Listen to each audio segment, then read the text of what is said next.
Hello students, good morning. तो अब अपन start करते हैं यूनिट नंबर सेकंड यूनिवर्सिटी की एंड आरआर कॉलेज की यूनिट नंबर थर्ड। अपन ने देखा फर्स्ट यूनिट अपना काफी सारा टाइम कंज्यूम कर गई लगभग, और बड़ी भी है भाई। फर्स्ट यूनिट काफी बढ़िया है। देखो, बड़ी तो सारी यूनिट्स हैं, दो दो चैप्टर हैं हर यूनिट के अंदर, तो सारी बड़ी है और अपन को पढ़ना भी है, क्योंकि लगभग अपन अगर मत्स्य यूनिवर्सिटी का बताया जाए तो वो 3 यूनिट तो कंप्लीट करनी है। 3 यूनिट तो कंप्लीट करनी है भाई। 3 यूनिट कंप्लीट करने के बाद अब फिर 42 मार्क्स का हो जाता है पेपर कवर। ठीक है, और आरआर कॉलेज की तीसरी यूनिट है ये। तो 3 यूनिट को तो आपको कवर करना है, वो भी इतने अच्छे से कि आपके मार्क्स कहीं ना जाए। और बाकी 2 यूनिट्स में अपन छोड़ भी सकते हैं, कोई दिक्कत नहीं है। बोलो सही है कि नहीं है? बिल्कुल सही है। अच्छा, अब अपन स्टार्ट करते हैं यूनिट नंबर सेकंड। देखो, अपन को टाइम बहुत लगता है करने में, और ये ऑफलाइन लेक्चर्स होते हैं तब भी बहुत सारा टाइम लगता है। तो उससे आप कोई ऐसी प्रॉब्लम ना समझें कि सर एक यूनिट इतने टाइम में खत्म हुई है, आगे क्या होगा, कैसे सिलेबस होगा, वो आप मेरे ऊपर छोड़ दें। सिलेबस कराना मेरा काम है। अच्छे से पढ़ना ज्यादा अच्छा है, ना कि घास काट के पढ़ना। तो अपन स्टार्ट करते हैं। मोशन इन रेजिस्टिंग मीडियम, प्रतिरोधी माध्यम में गति, यूनिट नंबर सेकंड। 2 पार्ट है इसके, दोनों अपन करेंगे। मोशन इन रेजिस्टिंग मीडियम, देखो क्या होता है। एक छोटा सा एग्जांपल देता हूं कि जो न्यूटन की जो नियम है, न्यूटन की गति के तीनों रूल्स हैं और 3 समीकरण है उसकी। तीनों समीकरण आपको पता है, इक्वेशन उसकी पता है। पहली समीकरण v बराबर u प्लस ए टी, ठीक है कि नहीं है? और सेकंड वाली क्या आती है, s equal to u t, सही है ना? s equal to u t plus half a t square, ठीक है। और थर्ड होती है वी स्क्वायर बराबर u square plus 2 a acceleration होता है। अच्छा, ऊपर की तरफ जाते हैं तो एक्सेलरेशन की जगह जी आता है, ग्रेविटेशनल कांस्टेंट जी आ जाता है, एक्सेलरेशन जो होता है वो जी आ जाता है। अच्छा, ये जो न्यूटन की गति के नियम होते हैं वो सारे वैक्यूम के लिए होते हैं। किसके लिए होते हैं? निर्वात के लिए। न्यूटन की गति के नियम जब कभी भी अप्लाई होते हैं तो माध्यम निर्वात होना चाहिए, वैक्यूम होना चाहिए, कोई भी अदर रेजिस्टेंस नहीं होना चाहिए। इससे क्या होता है कि देखो, जितने टाइम में पार्टिकल ऊपर से नीचे आता है उतने टाइम में पार्टिकल नीचे से ऊपर जाता है। ये न्यूटन की गति के नियम अनुसार जब गति होती है तो ऐसा होता है। लेकिन जब मीडियम मौजूद होता है, जैसे हवा मौजूद है, कुछ पानी मौजूद है, उसमें अगर आप मोशन कराओगे तो वो रेजिस्टिंग फोर्स लगता है एक। इस रेजिस्टिंग फोर्स के अंडर जो मोशन होती है उसे बोलते हैं motion under resisting force.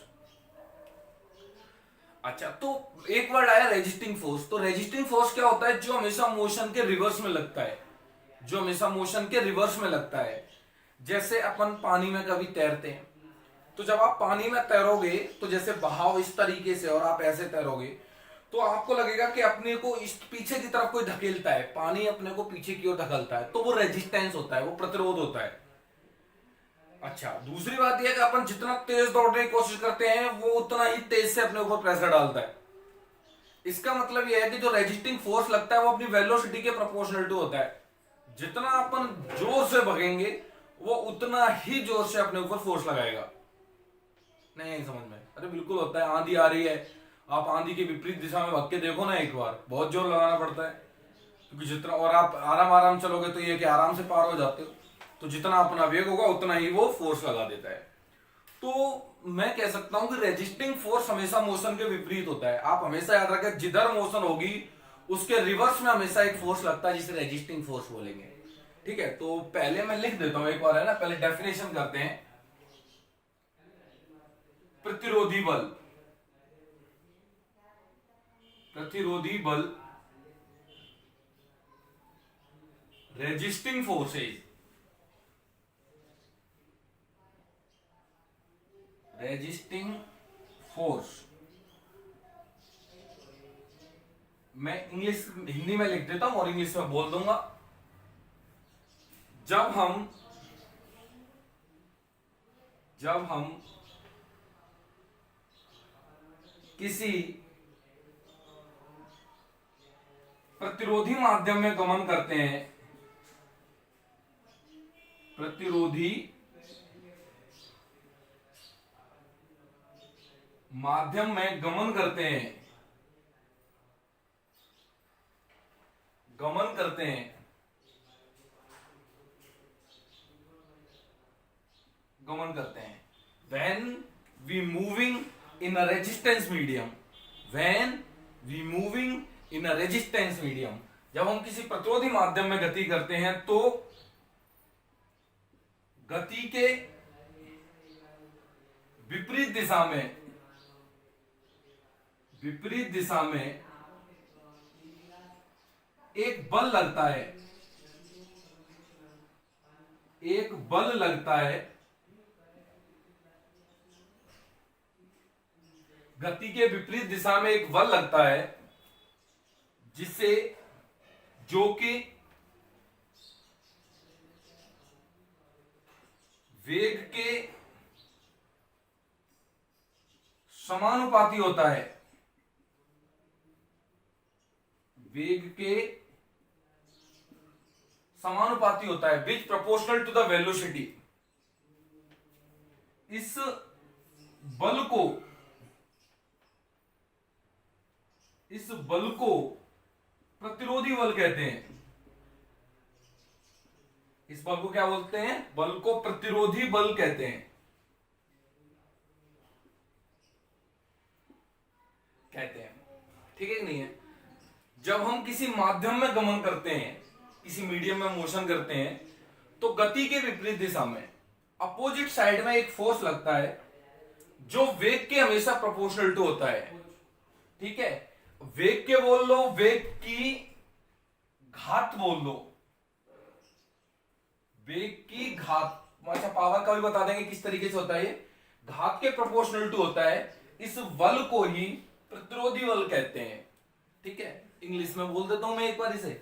When we moving in the resisting medium, then there is a force acting opposite the motion of particle, opposite to the motion, and this force is proportional to the velocity. This force is proportional to the velocity. Then this force is known as resisting force. क्या कहलाता है बेटा? Resisting force कहलाता है। तो आप अपने आप से भी लिख सकते हो कि जब भी मोशन होगी किसी मीडियम के, जैसे मोशन अपने को इस तरफ हो रही है, तो उसके जस्ट रिवर्स में एक फोर्स लगता है, जिसे क्या बोलते हैं? रेजिस्टिंग फोर्स बोलते हैं। अच्छा देखो, जो रेजिस्टिंग फोर्स होता है R1, वो प्रोपोर्शनल टू होता है V की किसी पावर के। किसके प्रोपोर्शनल टू होता है? V की किसी पावर के। और जब आप इसे हटा देते हो प्रोपोर्शनल टू को, तो एक कांस्टेंट आता है kv की पावर n। तो कितना हो जाता है ये? R1 is equal to kv की पावर n। ये रेजिस्टिंग फोर्स निकल रहा है। क्या निकल रहा है बेटा? Resisting force. पावर क्यों? जैसे स्क्वायर के भी प्रोपोर्शनल टू होता है, कभी कभी क्यूब के भी प्रोपोर्शनल टू होता है, लेकिन होता वेलोसिटी की किसी पावर के ही प्रोपोर्शनल टू है। अच्छा, ये पर यूनिट मास का है, मतलब एकांक द्रव्यमान का इतना है। जब एकांक का इतना है तो m द्रव्यमान का कितना होगा? m से मल्टीप्लाई कर दो। तो मैं बोलूंगा resisting force, resisting force of per unit mass,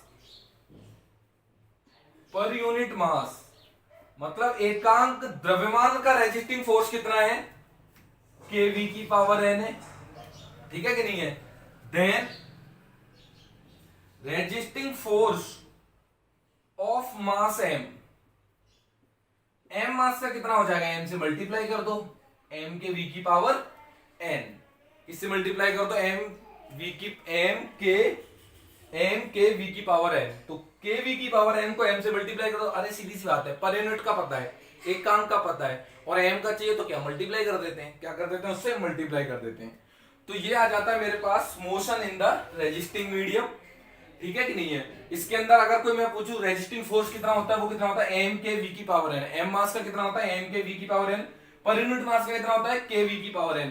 ये हमेशा कहां लिखता है? गति के विपरीत दिशा में लगता है। कहां लगता है? गति के विपरीत दिशा में, रिवर्स डायरेक्शन ऑफ मोशन। बढ़े आगे, चलिएगा और बढ़ते हैं। मैं इसे मिटाता हूं ना, 1 मिनट बस।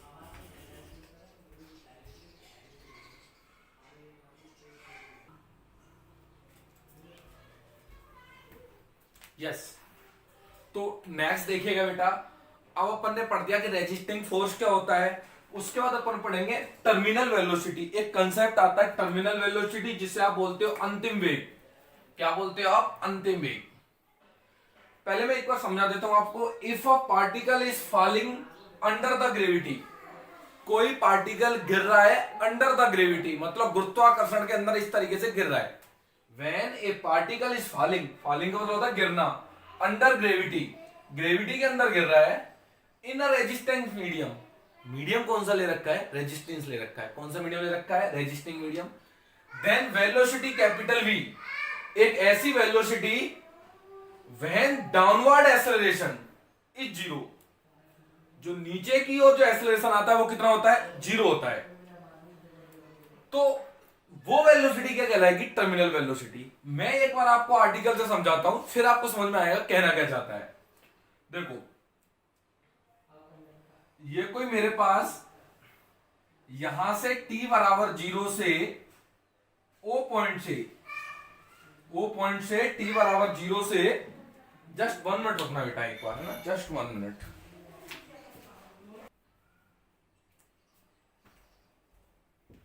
हाँ जी बेटा, सॉरी, एक बार देखिएगा आप। तो जैसे किसी पार्टिकल को इस पॉइंट से फेंका गया नीचे, इस तरीके से गिरा दिया गया, t बराबर 0 से गिराया, और इनिशियल वेलोसिटी कितनी है उसकी? 0 है। इनिशियल वेलोसिटी कितनी है उसकी? 0 है। अच्छा, किसी समय चलता चलता किसी समय t पर कहां गया? p बिंदु पर आ गया, और यहां से जो डिस्टेंस होगी उसकी x डिस्टेंस हो गई, ठीक है। और p बिंदु से पूछा जाएगा भाई तेरे पर कितने फोर्स लग रहे हैं? बोलेगा एक तो कण का भार mg लगता है मेरे ऊपर नीचे की ओर, एक कण का भार mg कितना लगता है मेरे नीचे की ओर लगता है। और रेजिस्टिंग फोर्स, क्योंकि मोशन नीचे की ओर हो रही है, तो प्रतिरोधी बल किधर लगेगा? ऊपर की ओर लगेगा, r। प्रतिरोधी बल किधर लगेगा? ऊपर की ओर लगेगा। That's v capital R, that's v capital R, वो ऊपर की ओर लगेगा। इतना तो खेल क्लियर है भाई, नीचे की ओर इधर लग रहा है, ये इधर लग रहा है। अब क्या बोल रहा? कण की गति की समीकरण, कण की गति की समीकरण।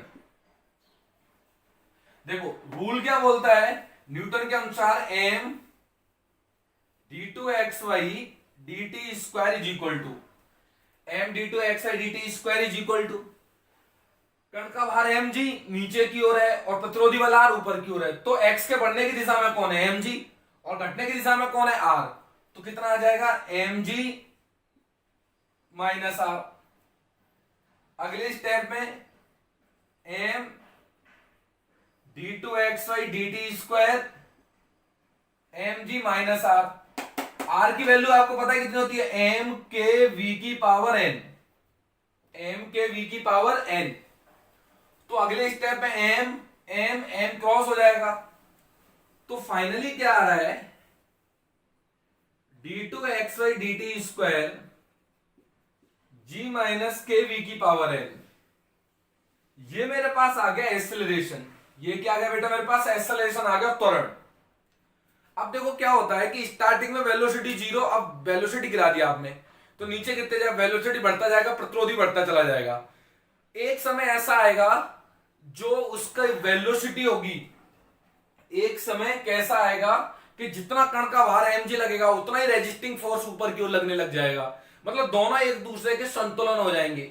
तो जैसे चल रहा है, ऊपर से गिराया, 0 वेलोसिटी थी, फिर धीरे धीरे धीरे वेलोसिटी बढ़ती जा रही है, और एक वेलोसिटी के बाद mg और r दोनों सेम हो जाएंगे, तो उसके बाद फिर कांस्टेंट वेलोसिटी से चलता है।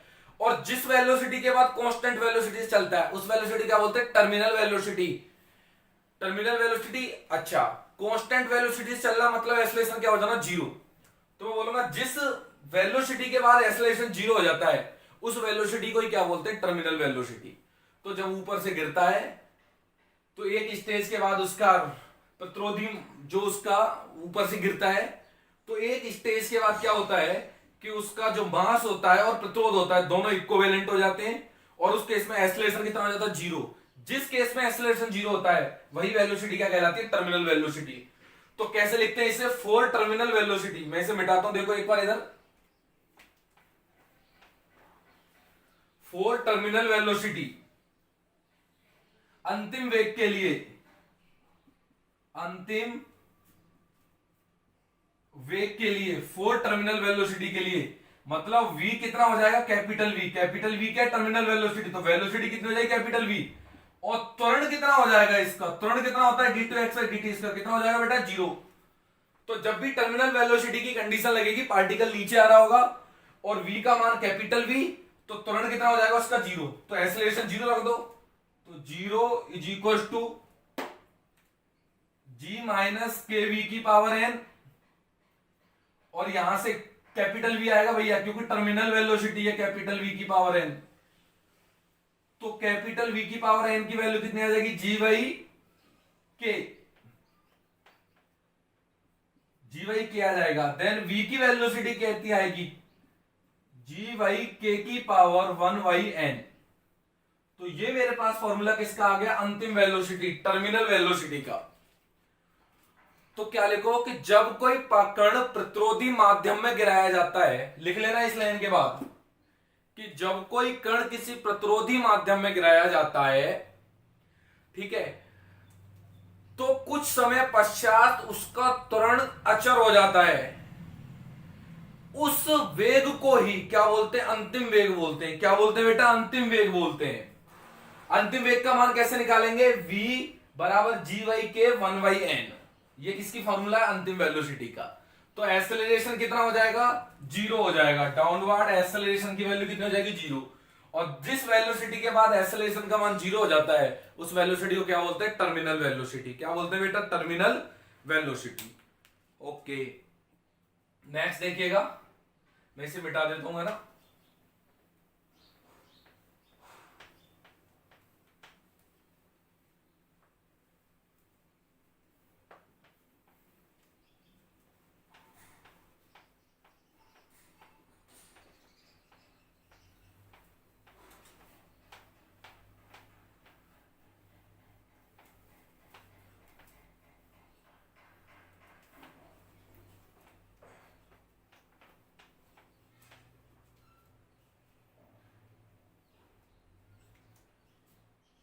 Yes sorry, now start. अब देखो, अब अपने पास ना 4 आर्टिकल आएंगे, और चारों आर्टिकल मतलब आप समझिए कि सारे क्वेश्चन सॉल्व होना। इन 4 आर्टिकल पे ही आपके सारे क्वेश्चन सॉल्व हो जाते हैं। एक आध क्वेश्चन को छोड़ के सारे क्वेश्चन आपके सॉल्व हो जाते हैं। अब आर्टिकल कैसे होंगे, पहले 2 आर्टिकल होंगे जब पार्टिकल को ऊपर से नीचे गिराया जाएगा। कैसे गिराया जाएगा, ऊपर से नीचे एक आर्टिकल, फिर ऊपर से नीचे दूसरा आर्टिकल, फिर 2 आर्टिकल होंगे जब पार्टिकल को ऊपर भेजा जाएगा। 4 हो गए। पहले आर्टिकल में क्या किया जाएगा, जो कोई वेलोसिटी होगी, जो रेजिस्टिंग होगा, वो v के प्रोपोर्शनल टू होगा। दूसरे आर्टिकल में जो रेजिस्टिंग होगा वो v स्क्वायर के प्रोपोर्शनल टू होगा। बस इतना अंतर है, पहले में v के और दूसरे में v स्क्वायर के। तीसरे में अब ऊपर भेजेंगे जब v के प्रोपोर्शनल टू हो, फिर ऊपर भेजेंगे जब v स्क्वायर के प्रोपोर्शनल टू हो। तो कितने आर्टिकल हो गए, 4 आर्टिकल हो गए। तो में से पहला आर्टिकल देखते हैं अपन। आर्टिकल नंबर 1, जब कण को ऐसे माध्यम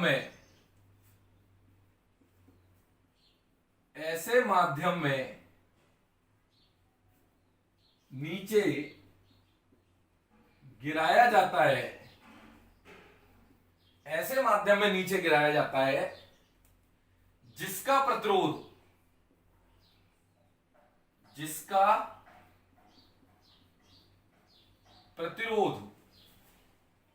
वेग के समानुपाती है, वेग के समानुपाती है। तो देखो, क्वेश्चन एक ही पूछता है इसमें, कण की गति की विवेचना करो, कण की गति की विवेचना करो, एक्सप्लेन द मोशन, ठीक है ना। When a particle is falling under a resisting medium which is proportional to the velocity, when a particle is falling under the resisting medium which is proportional to velocity, then explain the motion, explain the motion, ठीक है कि नहीं है। ऊपर से गिरा रहे हो, बस अंतर क्या, रेजिस्टिंग मीडियम वी के प्रोपोर्शनल टू है। किसके प्रोपोर्शनल टू है? वी के प्रोपोर्शनल टू है। अच्छा, सॉल्यूशन। पेपर में भैया 4 आर्टिकल में से कोई एक आर्टिकल मिल जाता है, चारों में से कोई एक आर्टिकल मिल जाता है। तो क्या कर रहे हैं, देखो ऊपर से गिरा रहे हैं, गिरा दिया, ऐसे पकड़ा और छोड़ दिया पार्टिकल। गिरा रहे हो, समय का मान 0 है स्टार्टिंग में, गिरा रहे हैं तो वेलोसिटी भी 0, क्योंकि ड्रॉप कर रहे हैं उसे, v का मान 0। अच्छा, ओ पॉइंट से चल रही है ये कहानी, ठीक है। किसी समय टी पर कहा गया, पी बिंदु पर आ गया, पी पॉइंट पर आ गया। ओ से पी तक की डिस्टेंस मैंने मान ली, बोलो बेटा कितनी है, x मान ली। पी पॉइंट पर पूछूंगा कितने बल लग रहे हैं, एक तो कण का भार mg नीचे की ओर, और इसके भाई मोशन नीचे की ओर हो रही है तो प्रतिरोधी किधर लगेगा, ऊपर की ओर लगेगा, रेजिस्टिंग फोर्सेज होगा कितना, याद है, एम के वी ओनली। किसके प्रोपोर्शनल टू है, वेलोसिटी के प्रोपोर्शनल टू है, तो ओनली वी। अगले आर्टिकल में वी स्क्वायर हो जाएगा ओनली, नेक्स्ट आर्टिकल में वी की जगह क्या आ जाएगा, ओनली वी स्क्वायर। पूरा आर्टिकल सेम चलेगा, सही है कि नहीं है। चलिए, तो देखो, माना let at any time t, at any time t particle at a point p, particle कहां पर है, एट ए पॉइंट पी पर है। देन तब भैया 2 फोर्स लगते हैं, then there are 2 force acting on p. P पर भैया 2 फोर्स लग रहे हैं। पहला weight of mg, weight mg किधर लग रहा है, mg नीचे की ओर लग रहा है। Second resisting force, resisting force किधर लग रहा है, रेजिस्टिंग फोर्स ऊपर की ओर लग रहा है। किधर लग रहा है बेटा, रेजिस्टिंग फोर्स ऊपर की ओर लग रहा है। अच्छा, अब आप देखिएगा, resisting force, equation of motion लिख रहा हूं एट पॉइंट पी पर, equation of motion at point p, equation of motion at point p. P point पर इक्वेशन ऑफ मोशन क्या होगी, तो देखो रूल, त्वरण का मान अपन को पता है, m d2xy dt स्क्वायर, कण का भार mg नीचे की ओर x के बढ़ने की दिशा में देन पॉजिटिव, एंड r ऊपर की ओर x के घटने की दिशा में देन माइनस में r, ठीक है कि नहीं है। और सोल्व करते हैं इसे, मैं ऊपर मिटा देता हूं, है ना, तब सोल्व करेंगे इसे।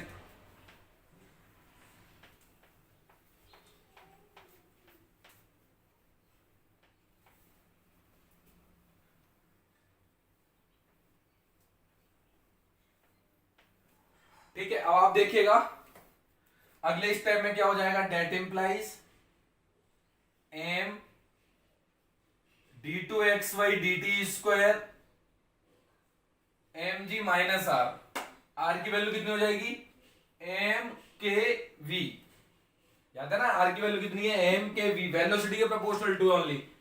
m से m कॉमन ले कट जाएगा, इसका मतलब d2xy dt square g minus k v, that's be taken as number 1। ये इक्वेशन ऑफ एसएचएम आ गई, एसएचएम नहीं है, सॉरी, इक्वेशन ऑफ मोशन आ गई है।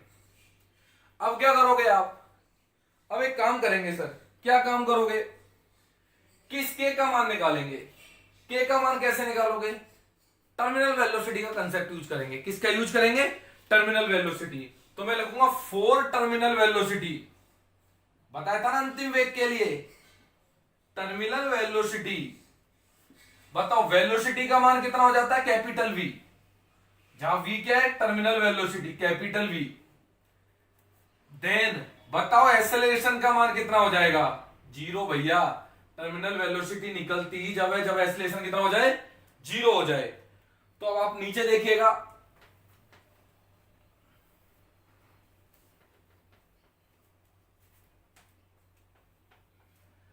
नीचे देखिएगा, इसकी वैल्यू 0 रख दो, 0 g माइनस के कैपिटल V कितना आ जाएगा बेटा, कैपिटल V आ जाएगा। अच्छा, यहां से आप किसका मान निकाल लो, k का मान निकाल लो, कितना आ जाएगा, g y capital V, k का मान कितना आ गया, जी वाई कैपिटल V, जहां कैपिटल V क्या है, टर्मिनल वेलोसिटी है, तो ये किसका मान आ गया, k का मान आ गया। देखो मैं 4 आर्टिकल करूंगा, चारों आर्टिकल में जब भी टर्मिनल वेलोसिटी निकालूंगा उसे इस तरीके से बॉक्स में बंद कर लूंगा। क्यों कर लूंगा, मुझे अच्छा लगता है, आप करो करो मत करो क्या फर्क पड़ता है, जिससे आपको यह पता लगेगा कि यार टर्मिनल वेलोसिटी इस तरीके से निकाली जाती है। ठीक है, आपको एक हाईलाइट रहेगा कि टर्मिनल वेलोसिटी का कंसेप्ट ये होता है। अच्छा, तो using in one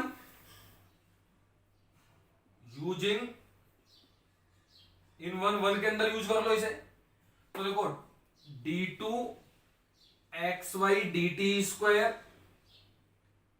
g minus k का मान g y capital V into small v। यार आप लोग एक काम करना, स्मॉल v और कैपिटल V में डिफरेंट रखना, मैं स्मॉल v ऐसे बनाऊंगा और कैपिटल V जस्ट सीधा बनाऊंगा।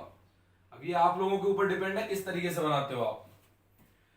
अगले स्टेप में देखो मैं क्या कर रहा हूं, जी वाई भी कॉमन ले लेता हूं, d2 xy dt स्क्वायर, जबरदस्ती मैंने जी वाई कैपिटल V कॉमन ले लिया, कितना बचेगा, इधर v आ जाएगा और माइनस में क्या हो जाएगा, स्मॉल v।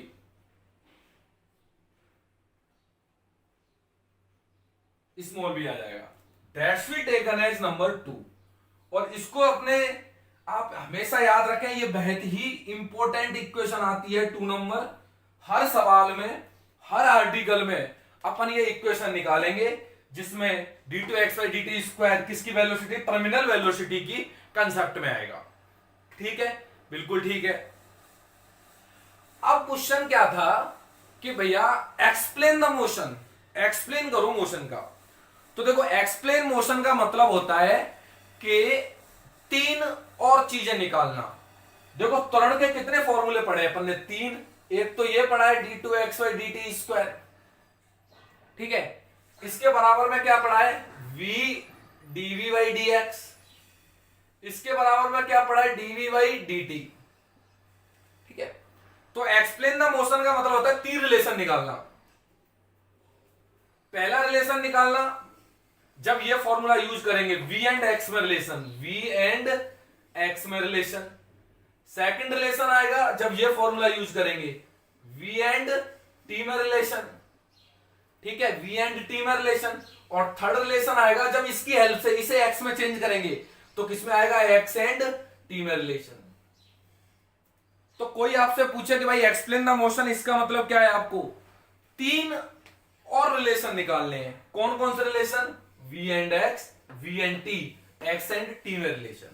अच्छा, हर आर्टिकल का यही सीन रहेगा, पहला रिलेशन किसमें निकालेंगे, v एंड x में, फिर v एंड t में, फिर इसकी हेल्प से x एंड t में रिलेशन निकालेंगे। तो देखिएगा एक्सप्लेन द मोशन में मतलब 3 रिलेशन निकालना। इसे मिटा देता हूं मैं, ठीक है, जब जरूरत पड़ेगी मैं यूज कर लूंगा।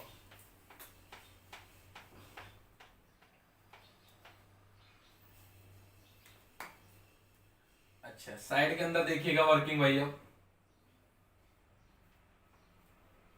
फर्स्ट आता है relation between v and x। किसके बीच में रिलेशन चाहिए, v के और x के बीच में रिलेशन चाहिए। ये इसका एक्सप्लेन हो रहा है मोशन का, ये मोशन का क्या हो रहा है बेटा, एक्सप्लेन हो रहा है। कैसे निकालूं मैं इसको, क्या लिख दो, समीकरण 2 से, by equation 2, by equation 2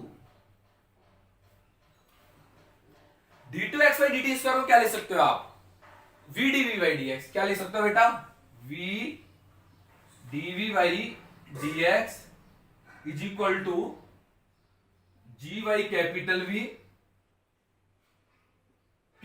V minus small v। यार ये अंतर आप रखें कि ये स्मॉल v, देखो मैं ऐसे बनाता हूं, ये हल्की सी घुंडी निकाल देता हूं इधर, ये स्मॉल v और कैपिटल V जस्ट मेरा सीधा रहता है। ठीक है कि नहीं है, ये कैपिटल V है, अब आप इसमें कंफ्यूज हो जाओगे तो आगे आप कर जाओगे। वैसे तो मैं चेंजिंग है, वी जनरल है। अब आप देखो कैसे लिख सकते हो इसे, स्मॉल वी डीवी, इसको नीचे ले आओ, capital we minus small v is equal to g y v d x, g y v d x. और क्या कर दो, इनका दोनों तरफ इंटीग्रेशन कर दो। नीचे वाले का अपन ऊपर जैसा बनाएंगे, स्मॉल वी वेरिएबल है, ये कैपिटल वी तो कांस्टेंट है, टर्मिनल वेलोसिटी। ऊपर बनाने के लिए वी के आगे माइनस है, लेकिन यहां माइनस नहीं है तो माइनस लगा लो सबसे पहले। तो इसे माइनस वी लिख दो और बाहर -1 लिख दो, डीवी अपॉन में capital we minus small v g y v d x. समझ रहे हो कि नहीं? इसे माइनस लिख लिया, माइनस माइनस प्लस हो जाएगा। अब ऊपर बनाना है तो कैपिटल वी जोड़ दो, कैपिटल वी घटा दो, तो -1 capital we minus small V minus capital V, नीचे कितना आ जाएगा, capital we minus small V, इधर डीवी और g y capital we into d x. देखो ना, वी से वी कट जाएगा, माइनस माइनस प्लस हो जाएगा, फिर से वही रिलेशन आ जाएगा। इंटीग्रेशन करना आप जानते हो भाई, इसका भाग इसमें दे दो तो माइनस में कितना आ जाएगा, इधर डीवी और माइनस माइनस ये प्लस हो जाएगा, कैपिटल वी कांस्टेंट होने की वजह से बाहर, ये डीवी और capital we minus small v is equal to g y capital we into d x. RHS में कितना आ गया, डीएक्स आ गया। और देखिएगा, अब एलएचएस को साफ कर देता हूं मैं।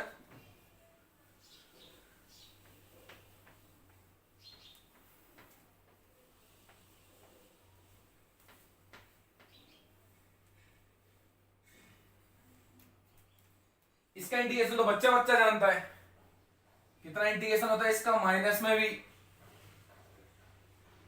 ये माइनस में भी। और इसका इंटीग्रेशन बताओ, 1 में capital we minus small v, तो देखो इसका होगा 1/v की तरह और कांस्टेंट भाग में आ जाएगा।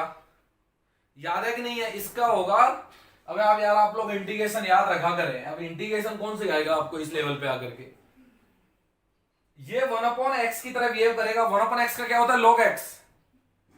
सही है। अगर मान लो आपके पास इस तरीके का इंटीग्रेशन है, 1 में dx अपॉन में ax प्लस b, इसका इंटीग्रेशन पूछे तो क्या होता है इसका integration, log ax plus b। ठीक है, log में आ जाता है, और जो कांस्टेंट होता है x के साथ वो भाग में आ जाता है 1/a। तो सेम कंसेप्ट लगेगा, कितना हो जाएगा, log में आ जाएगा। देखो कैपिटल V log, नीचे वाला पूरा log के साथ लिख जाता है, तो capital V minus small v, capital V minus small v. अब कांस्टेंट कौन है, v। तो ये देखो v वाला तो कुछ भी होता है जो x के साथ कोएफिशिएंट है, जो v के साथ है, स्मॉल v के साथ -1 है, तो -1 भाग में आ जाएगा। भाग का मतलब क्या होगा, उसे यहीं पे लिख देता हूं मैं, ये माइनस आ गया, is equal to g y v x and constant of integration c1, g y v x and constant of integration c1। तो ये आप लोग रिमेंबर रखें किस तरीके से इंटीग्रेशन करते हैं। नहीं आते तो भैया 12 की बुक उठाओ, पढ़ो, करो मेहनत। अब क्या कर रहा हूं मैं, initial condition at start. Start में क्या था भाई, स्टार्ट में गुरुजी x का मान 0 था और वेलोसिटी का मान भी कितना था, 0। तो स्मॉल v की जगह 0 और इधर स्मॉल v की जगह तो माइनस में capital V log capital V, ये तो 0 हो गया, और x की जगह 0 c1, तो c1 का मान इतना आ गया। यूजिंग इन 3, इसे 3 नंबर दे दो, यूजिंग इन 3 में यूज कर दो, तो कितना हो जाएगा, माइनस में v minus capital V log capital V minus small v g y v x, और c1 का मान माइनस में v log v। तमीज से लिख दो, एक्स को इधर रहने दो, इसको इधर शिफ्ट कर दो। तो g y v x is equal to, ये इधर आ गया प्लस में, तो माइनस वी प्लस में आ जाएगा और v कॉमन आ जाएगा, तो v कॉमन आ गया, log capital V minus capital V minus small v। यार अब आप समझ जाइए इस चीज को, माइनस v हो गया, ये इधर आ गया प्लस में आ गया, और मैंने log m बाई n का फॉर्मूला लगा दिया। अब आप लगा लेना खुद ही। अगले स्टेप में x का मान निकालना हो तो माइनस में इसको इधर गुणा कर दो, स्मॉल v, ये कैपिटल V, नीचे कौन आ जाएगा g, कैपिटल V, नीचे गया g, log capital V minus small v। तो ये मेरे पास आंसर आ गया, ये मेरे पास क्या आ गया, आंसर आ गया। क्या था आंसर, ये आंसर क्या था, एक्सप्लेन करवा रहा था, कुछ नहीं भैया, रिलेशन निकालना ही अपना एक्सप्लेन है, रिलेशन निकालना ही अपना क्या है, एक्सप्लेन है। तो ये रिलेशन आ गया x एंड v में, और ये अपन ने प्रूव कर दिया। तो first relation between v and x v completely done. अब बात आती है कि सेकंड रिलेशन किस में निकालोगे, सेकंड रिलेशन निकालेंगे v में और t में। तो सेकंड रिलेशन में यहां से स्टार्ट करूंगा, देखो सेकंड रिलेशन, और क्या लिखूंगा, relation between v and t, v and t के मध्य रिलेशन, और इस नीचे वाले को पूरा ही मैं मिटा दूंगा। जस्ट 1 सेकेंड रुकिएगा आप।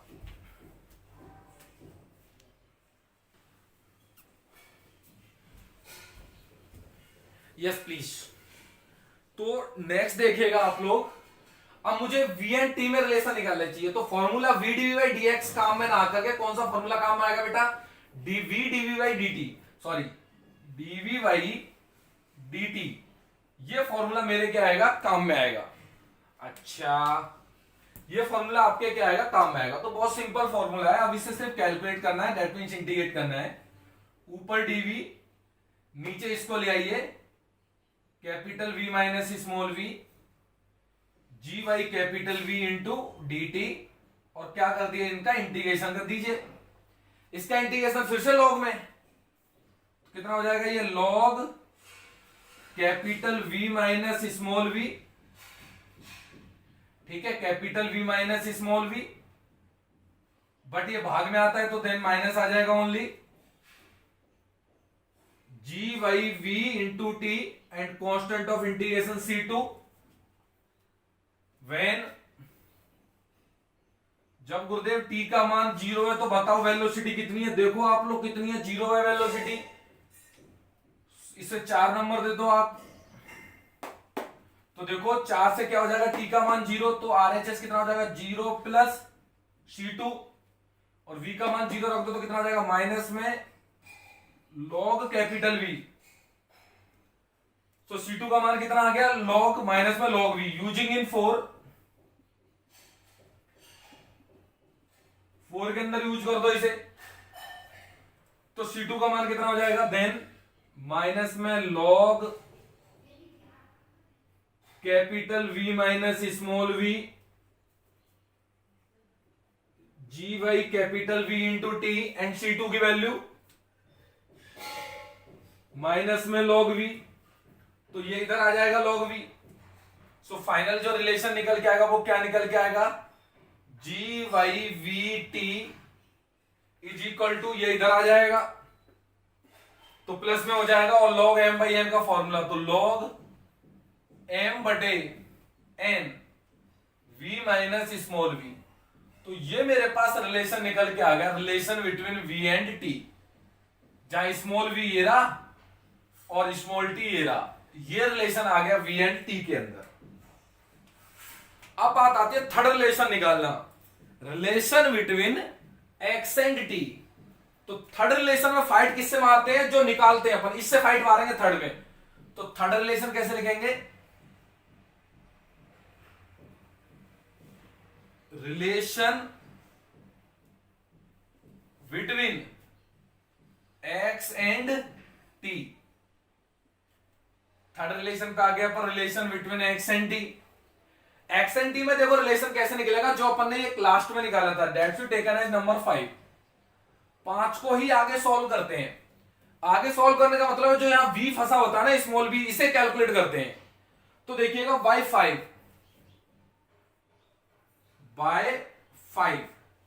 5 से देखिएगा ये लॉग है, ये बेस ई है, ई इसको अपने सर पे उठा लेगा, तो कैपिटल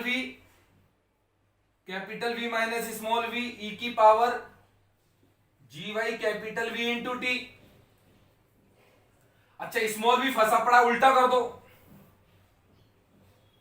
उल्टा कर दिया तो capital V minus small v, नीचे कैपिटल V और ये उल्टा होके माइनस में हो जाएगा g y V into T.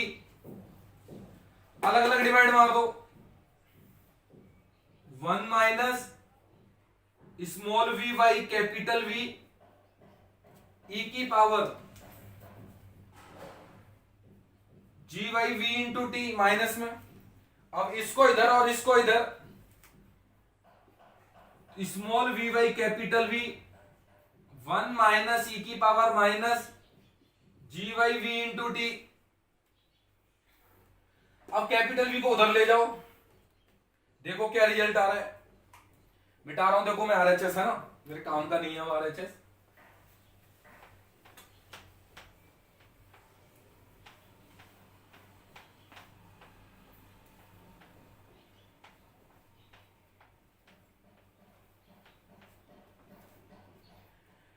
तो कैपिटल V उधर पहुंच गया, तो डेट इंप्लाइज स्मॉल v बराबर कैपिटल V 1 माइनस ई की power minus g y V into T. और स्मॉल v क्या होता है, dx वाई dt होता है गुरु। क्या होता है v, ये होता है dx वाई dt। तो कैपिटल V 1 माइनस ई की power minus g y capital V into t. अब रिलेशन टी में आ चुका है, एक्स एंड टी में। ये अपन हर आर्टिकल में करने वाले हैं आगे, ये अपन हर आर्टिकल न जाने कितनी बार करेंगे। इस एक्सरसाइज में काम ये रहेगा, इनका यूज करना। रट जाएगा आपको ये प्रोसेस, घबराने की जरूरत नहीं है, लेंदी होते हैं ये सवाल, बट ये आपको प्रोसेस 100% रट जाएगा। देखिएगा आगे, dt को उधर पहुंचा दो, dx is equal to capital V 1 minus g y capital V into t and multiplied by dt। और बच्चा क्या कर देगा, इसका इंटीग्रेशन।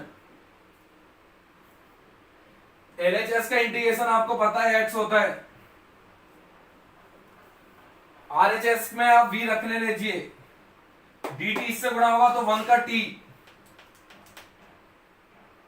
माइनस में इसका करेंगे, e की पावर माइनस एक्स का होता है, e की पावर माइनस एक्स, तो माइनस माइनस प्लस हो जाएगा g y v into T. और जी वाई वी कॉन्स्टेंट है, वो भाग में आ जाएगा जी वाई वी, और plus constant of integration C3। यार ये तो आता होगा, इसका t और इसका e की पावर माइनस एक्स, और जो कांस्टेंट है वो भाग में आ जाएगा, माइनस माइनस क्या हो जाएगा, प्लस हो जाएगा। तमीज से लिख दो x इज इक्वल टू, अंदर गुणा कर दो vt plus v square by g e की power gt v into t, gt by v plus में C3। एक इनिशियल कंडीशन और यूज कर लो इसमें, व्हेन जब t का मान 0 है तो बताओ x का मान कितना है, 0। रख के देख लो, x का मान 0 और t का मान 0 आता है स्टार्टिंग में t और x दोनों एक साथ 0 है। देन बाय 6 दे दो नंबर इसे, 6 से देखिएगा t की जगह 0, x की जगह 0, इसकी जगह t की जगह 0 plus v square by g plus C3। तो C3 का मान यहां से कितना आ जाएगा, minus v square by g. C3 का मान कितना आ गया, minus v square by g, और यूजिंग इन 6। यार लेंदी तो है ही है, बट कोई नहीं, आपको रट देंगे ना, आपको ऐसे घबराने की जरूरत नहीं है। इससे थोड़ा लेंदी आर्टिकल्स होते हैं, बट आपको पता सबसे सिंपल ही ये चैप्टर लगेगा, क्योंकि इसमें सिर्फ फिक्स पैटर्न हो जाते हैं, बाकी उसके बाद में तो रटते चले जाते हैं बच्चों को क्वेश्चन इसमें। तो जब आपने रखा तो बोलो, देखो बेटा क्या आ जाएगा, by 6 x is equal to v t plus v square by g e की पावर माइनस में जी टी बाई वी, और ये रख दिया माइनस में वी स्क्वायर बाई जी, तो कॉमन आ जाएगा minus. So final x is equal to v t plus v square by g e की power minus g t by v, और ये -1। ये मेरे पास लास्ट का एक्सप्लेन आ गया जो अपन को रिलेशन निकालना था। देखा आपने, तो यूनिट नंबर सेकंड थोड़ी सिंपल पड़ती है, सिंपल तो है लेकिन बट लेंथी बहुत है। क्वेश्चन की हाइट मैंने आपको बताई थी जब स्टार्टिंग करी थी, भैया 1.5 2 पेज के क्वेश्चन होंगे आगे चल के। जब भी कोई बोले ना एक्सप्लेन द मोशन, तो आपको रिलेशन निकालने हैं बिटवीन 3 रिलेशन जो अपन ने निकाले। हर आर्टिकल में अपन यही करेंगे। तो आज अपन ने एक आर्टिकल किया, कल अपन एक और करेंगे, और फिर लास्ट के 2 आर्टिकल्स। ठीक है भाई, आर्टिकल करना जरूरी है अपन को, अदरवाइज अपना काम नहीं बनता। Thank you.